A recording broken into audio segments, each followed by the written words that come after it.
June 11వ తారీఖు ఏకాదశి గురువారము సాయంత్రం 6:12 వరకు ఉన్నది.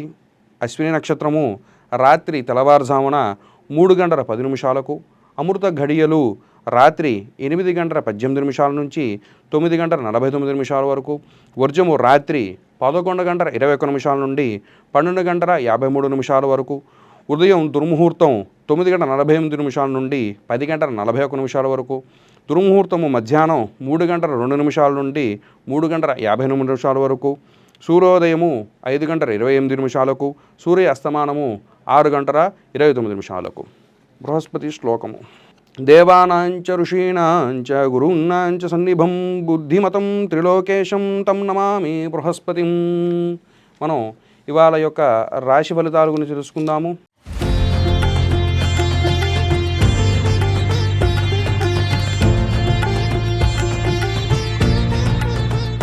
ముందుగా మేషరాశి వారికి లగ్నము కుజుడు ఉన్నాడు. ఈ కుజుడు యొక్క ఫలితము మూలంగా వారికి మానసికమైనటువంటి ఒత్తిడులు, చికాకులు అవి కూడా వస్తూ ఉంటాయి. కాబట్టి మీరు ఈ విధంగా పరిష్కారం చేసుకోవాలి. ఏ విధంగా చేయాలి అంటే కుజుడికి సంబంధించినటువంటి ఆరాధన, అదేవిధంగా సుబ్రహ్మణ్యేశ్వర స్వామి వారి ఆరాధన చేసుకున్నట్లయితే ఈ మేషరాశి వారికి ఎంతో ఉపయోగపడుతుంది.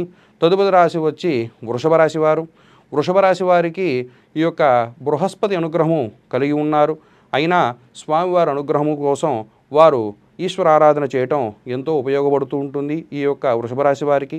తదుపరి రాశి వచ్చి మిథున రాశి వారికి ఆర్థికమైనటువంటి వ్యవస్థలు, అదేవిధంగా ఇంట్లో వారికి ఉండేటువంటి కష్టాలు సుఖాలన్నీ కూడా తొలగించుకోవడానికి కావాల్సినటువంటి చేసుకోవాలి.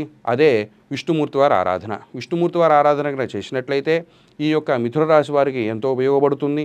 తర్వాత రాశి వచ్చి కర్కాటక రాశి వారికి బృహస్పతి ఉచ్చస్థితిలో ఉన్నారు.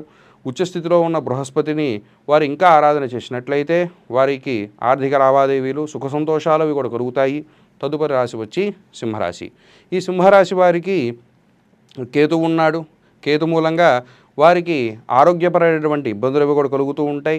ఈ ఆరోగ్య ఇబ్బందులు కూడా తొలగించుకోవడానికి కేతుకు అధిపతి అయినటువంటి అమ్మవారి ఆరాధన చేసినట్లయితే వారు ఎంతో సుఖంగా ఉంటారు. తర్వాత రాశి వచ్చి కన్యారాశి వారికి సప్తమ శని జరుగుతోంది.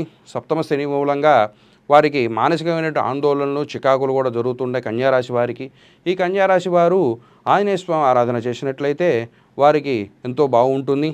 తర్వాత రాశి వచ్చి తులారాశి వారికి ప్రస్తుతం గ్రహస్థితి అంతా అనుకూలంగా ఉన్నది. అయినా ఆ యొక్క పరమేశ్వరుడు ఆరాధన చేసినట్లయితే వారికి ఇంకా బాగుంటారు. తర్వాత రాశి వచ్చి వృశ్చిక రాశి వారికి ప్రస్తుతం గ్రహ సంచారము కూడా అనుకూలంగా ఉన్నది. అయినా ఆ అమ్మవారి ఆరాధన చేసినట్లయితే వారికి ఇంకా బాగుంటుంది చెబుతున్నాము. తర్వాత రాశి వచ్చి ధనుర్రాశి అధిపతి అయినటువంటి బృహస్పతి కర్కాటములో ఉచ్చస్థితిలో ఉన్నారు. ఆ ఉచ్చస్థితి మూలంగా ఈ ధనుర్రాశి వారికి ఎంతో అనుకూలంగా ఉన్నది. కాబట్టి ఎక్కడైనా వ్యాపారంలోని పెట్టుబడులు అవన్నీ కనుక చేసినట్లయితే వారికి ఇంకా బాగుంటుంది. తర్వాత రాశి వచ్చి ఈ మకర రాశి వారికి సప్తమంలో బృహస్పతి మూలంగా అనేకమైనటువంటి అనుకూలాలు కూడా ఉన్నాయి. అయినా ఆ యొక్క పరమేశ్వరుడి ఆరాధన చేయటంతో వారికి ఇంకా అభివృద్ధి కలుగుతుంది. తర్వాత రాశి వచ్చి ఈ కుంభరాశి వారికి ప్రస్తుతం ఏలినాటి శని జరుగుతున్నది. ద్వితీయ దశలో ఉన్నారు. ఈ యొక్క ఏలినాటి శని ప్రభావంగా వారికి మానసికంగా కానీ శారీరకంగా కానీ అనేకమైన ఇబ్బందులు, ఆందోళనలు, చికాకులు కూడా ఉంటున్నాయి.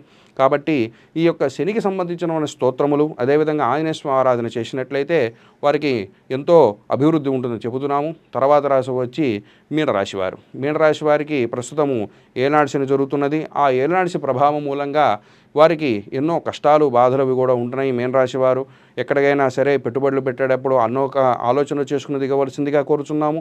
అదేవిధంగా మానసికంగా ఎంతో కొంత ఇబ్బందులు కూడా ఉన్నాయి. వాటన్ని కూడా తొలగించుకోవడానికి ఆంజనేయ స్వామి ఆరాధన చేసినట్లయితే వారికి ఎంతో బాగుంటుందని ఈ యొక్క విషయాన్ని తెలియపరుస్తున్నాము.